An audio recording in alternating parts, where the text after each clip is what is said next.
এই সিজনে এবং এই বছরে আমাদের শিশুদের অনেক চুলকানি নিয়ে আমাদের সঙ্গে যোগাযোগ করেছে।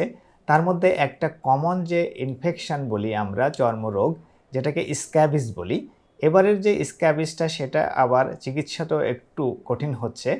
তা স্ক্যাবিসটা চিকিৎসা একটু জটিল এই জন্যই যে খুব নিয়মটা মানতে হয়। যে ওষুধ, অনেক রকম ওষুধ ব্যবহার করা যায় স্ক্যাবিসে, কিন্তু সেই ওষুধগুলো ব্যবহারের একটা নিয়ম, চিকিৎসকের পরামর্শ অনুযায়ী ধারাবাহিকভাবে ব্যবহার করলে তখন আমরা এটার থেকে নিরাময় বা পরিত্রাণ পাই। কিন্তু আংশিক চিকিৎসা করলে দেখা যায় পুনরায় আবার সেটা দেখা দেয়। সতর্কতামূলক কথা হলো যে এই স্ক্যাবিস আমাদেরকে যতটা না ক্ষতি করে, তার চেয়ে স্ক্যাবিসের যদি আবার সুপারেটেড ইনফেকশান, তার উপরে যদি স্কিনে পাস্টিউল বা পাস বয়েল ইনফেকশান হয়, সেইখান থেকে আমাদের একটা কঠিন অসুখও অনেক সময় দেখা দেয়।